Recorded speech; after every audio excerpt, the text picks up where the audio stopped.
I'm Mary, I'm 45 years old. I live in Saskatoon. I was adopted when I was 6. In this home, there was a lot of abuse, physical and sexual. After I was there for about 2.5 years, I ended up living in group homes. And there, I started smoking. I started to do drugs. When I was 16, I was raped, and it just caused a lot of fear and added to the anger that I had. And as a result, I had a baby girl. One night, I was really angry and hurt, and I didn't know how to deal with it. I ended up taking 30 T3s and ended up in the hospital. And my little girl was taken. I never fought for her, but she did go to a really good family. I really didn't care about myself. It was really easy for someone to talk me into working the streets. I was trying to escape. I really didn't even want to live anymore. I ended up having 4 other children. At that time, I was in a really abusive relationship. I ended up renting a house right on Skid Row. He was supposed to stay home and look after the children, and I was out on the streets.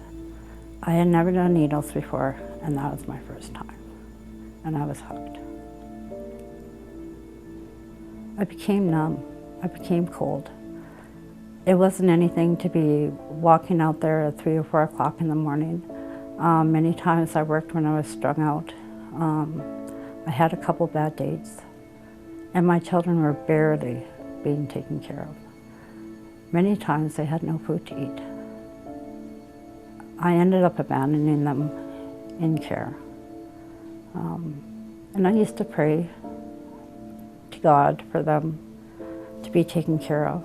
And I would cry daily for them, but I was still sticking a needle in my arm. At that time, I needed to get away. I ended up getting a job as a cook.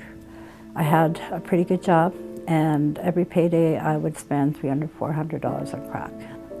I ended up meeting a couple addicts, and I moved into a crack house. I only was able to keep my job for about maybe 2 weeks after I lived there. And nothing seemed to matter. I ended up getting a phone call, and this man said that your name is Mary, and you belong to Muskeg Reserve, and you have 14 brothers and sisters, and you're the baby. 2 days later, they took me to the reserve, and they introduced me to my real mom. And I expected her to give me a hug and tell me that she loved me, but she never did.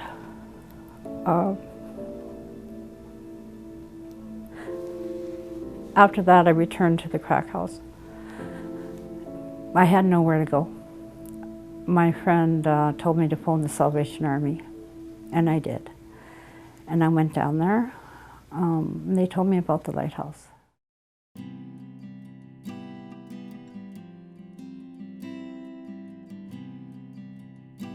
One of the staff members, I was able to talk to her. She was interested. She wanted to listen. And for so long throughout my life, I just felt like I wasn't wanted. I didn't want to be part of society. And at the Lighthouse, they encouraged me. And the staff were really supportive.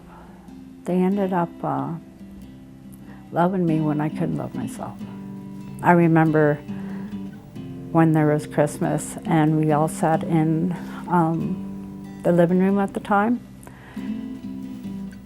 and they were handing out gifts, and they handed me a bag.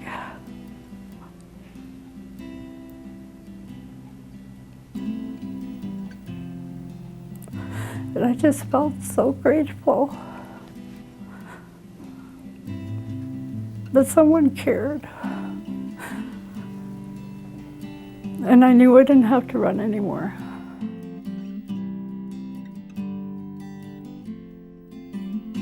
There was one day that one of the workers phoned me and asked me if I wanted to go out to the garden. So when we were in the garden, we were weeding, sitting right in the soil, and we were weeding, and I talked, and I opened up, and I shared. He told me about Jesus. He told me about how I can be forgiven, that he loves me, that there's hope, that I don't have to live like that anymore. I had a lot of walls and a lot of masks that I was hiding behind. And for some reason, I opened up. I told him my whole life story. He told me a prayer to say, so I repeated it. And I gave my life over. It was like peace came over me, that it was going to be okay, that I didn't have to do that anymore. I ended up going to church. I ended up opening up. I had a really hard time with forgiveness, and I was told that God forgave me of all my sins. Today, I don't have a lot of those issues anymore.